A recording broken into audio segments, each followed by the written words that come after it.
sa ating lahat. Galing ako sa Negros hanggang sa Cebu, hanggang sa Davao, hanggang nakarating ako ngayong araw dito. Sa tingin ko, oras na siguro ito na magkaisa ang taong bayan.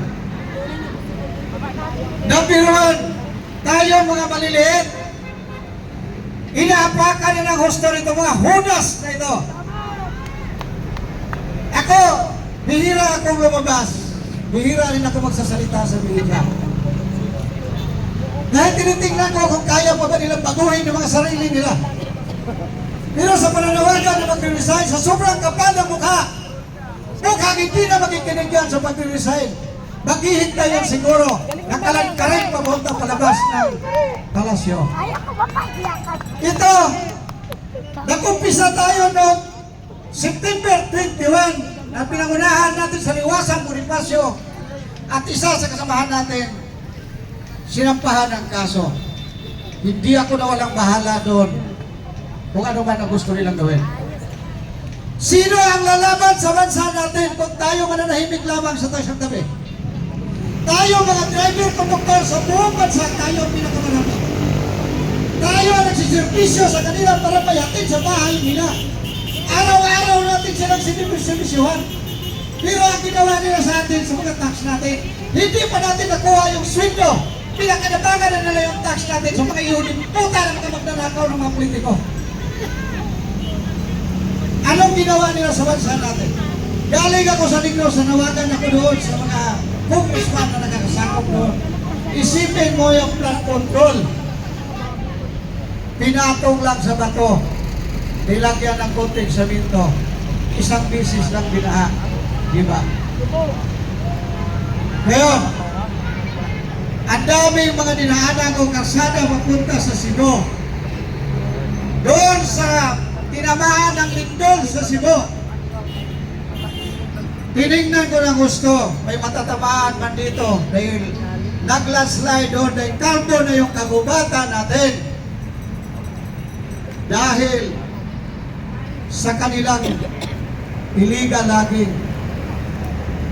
Ano na nangyari sa bansa natin? Saan tatakbo ang maliliit nating mga kababayan? Kaysa at nagsulok sa buong bansa, agaw dito, agaw doon. Kawawa itong mga maliliit nating kababayan na hindi kaya kumuha ng abogado. Inaagawan na ng karapatan. Saan ka pupunta pag wala kang SOP, hindi ka pakikinggan? Matamaan man ang matamaan, ito sinasabi ko.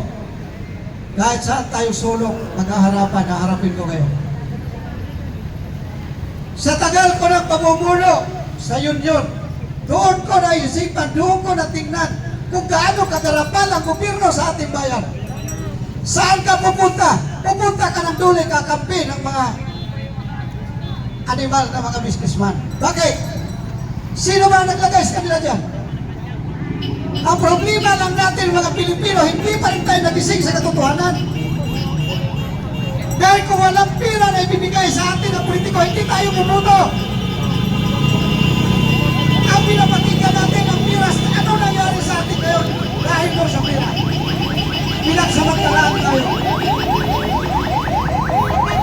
Lahat ng kahayupan sa ating pinabalik. Siguro, galit na yung Panginoon sa bansa natin.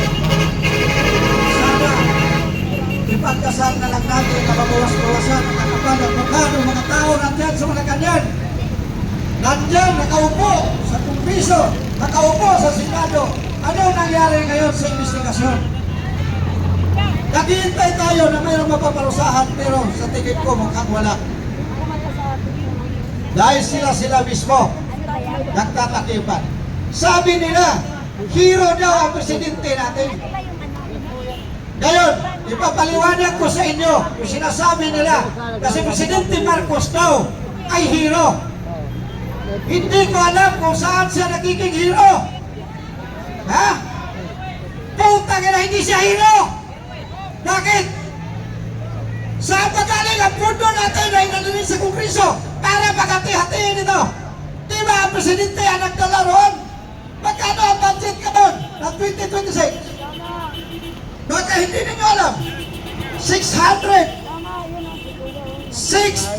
793 trillion. Bawat taon, trillion ang itinataas natin. Ibig sabihin pala, bawat taon, trillion din ang tinataas na production natin. Trillion din ang dagdag ng tao natin. Para lang yung bahay. Nagugupahan ka ng bahay, sige kang pangutang na sasakyan, hindi ka magagawa yan. Uber manpower. Tapos sasabihin ngayon, hero daw. Paano siya naging hero? Saan siya doon nagiging hero? Hero siguro sa pangluluko sa taong bayan. Bakit? Kung walang congressman na maglalagay ng budget sa DPWH, walang DPWH na magnanakaw. Kung walang DPWH, walang taga-gobernong sekretary ng ganyan, walang senador, at wala rin presidente na mag-approve sa kanilang budget. Tapos sasabihin mo, hero? Paano ka naging hero? Pinirmahan mo ang budget. Insertion fund. Noon pa mag-eleksyon, pinag-uusapan na namin ang David Rodriguez doon. Sinasabi mo, unprogram pero mayroong kang trillion na budget. Tapos doon tayo nakatuktok doon sa 125 million. Nasaan ba ang utak natin? Sa tingin nila, gano'n na lang tayo kabobo lahat na Pilipino. Ha? Hindi tayo adik. Tayo ay matitino. Tayo ay lalaban para sa kinabukasan ng ating bayan. Hindi tayo mananahimik lamang para pagsamantalaan ang kinabukasan ng ating mamamayan. Magkapal na ang mukha niyan, hindi ang mag-resign. Tayo ang husga ng mamamayan. Nanawagan tayo sa pagkakaisa sa ating mga kasamahan. Oras na magkakaisa. Ako, nag-iisa ko naglalakbay kung saan-saan. Hindi ako takot kung ano ang mangyayari. Sino ang lalaban nito? Hanggang saan tayo dadalhin sa kahayupan ng ating gobyerno? Kayo, papayag na kayo? Yung mga batang mga maliliit, ninanakaw na nilang kinabukasan yan. Nilalagyan na ng utang yan na wala pang kabuang-buang. Lahat tayo dito manggagawa. Kahit itong mga pulis, manggagawa din yan. Hindi pa nakakarating sa bulsa nila ang kanilang mga sahod. Pero yan, bawas na sa tax natin na pinagsamantalaan nila. Wala na tayong napupuntahan kung hindi tayo na ang aasa sa sarili na natin. Para naman doon sa mga vlogger. Para doon sa mga vlogger na dinudugtungan, pinabawasan ng mga kwento. Mag-ingat kayo, may hangganan lahat yan. Hindi natutulog ang Panginoon. Baka pinakain mo sa kalukuhan yung pamilya mo dahil sa pagpanglag mo na kalukuhan para sirain ang kapwa mo Pilipino. May hangganan lahat yan. Babawiin sa'yo yan.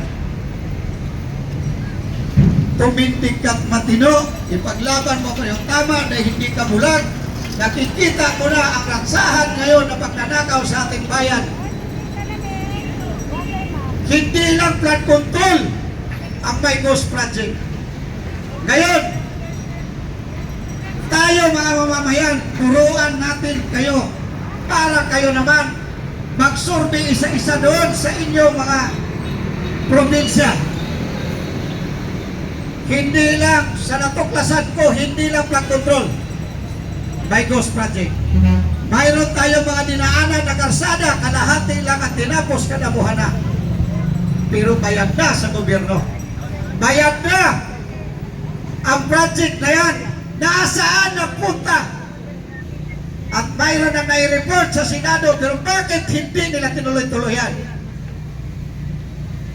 Doon sa per square meter na sinasabi na 15,000 per square meter nitong kalsada, napakalaking budget na yan.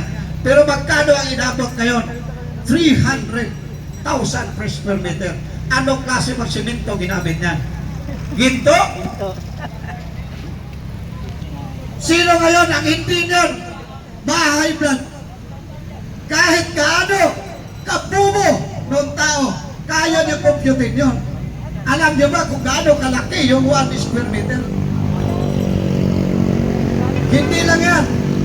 Baka pagdating ng araw, matutuklasan pa natin, mayroon pang eskwelahan, mayroon pang hospital, na kunyari tapos na. Pero pumunta sila doon sa barangay Barrio Bato, Negros Occidental, mayroon doon hospital, natalo pa doon, asinda na bagong inalisan ng katubuhan. Walang tao. Public hospital, walang doktor. Andun yung mga tao, andyan yung hospital nakatiwang-wang. Paimbestigahan nga ninyo yan kung saan napunta ang budget dyan.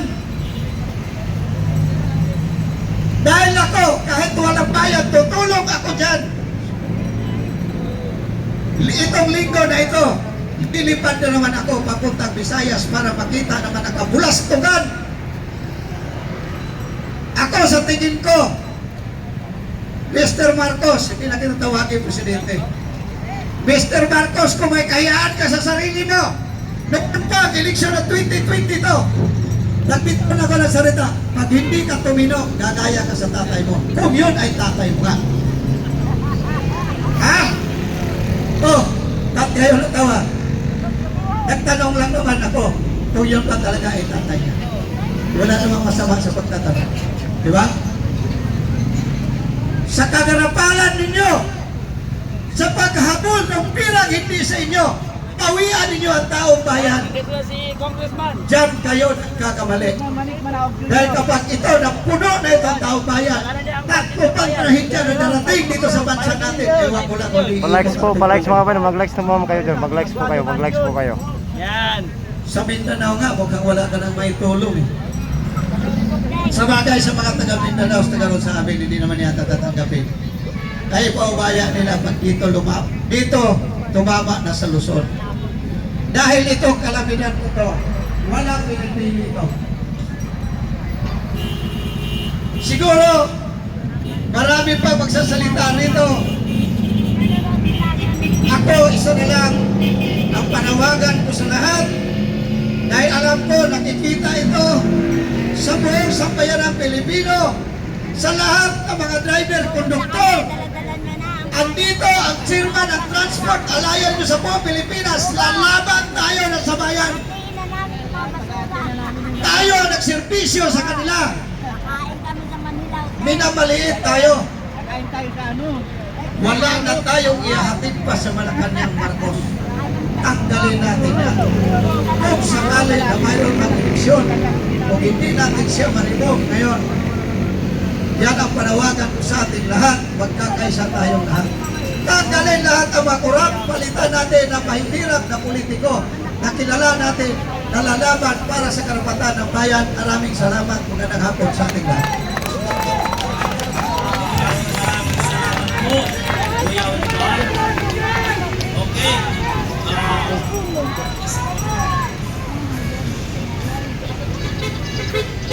Okay, ang susunod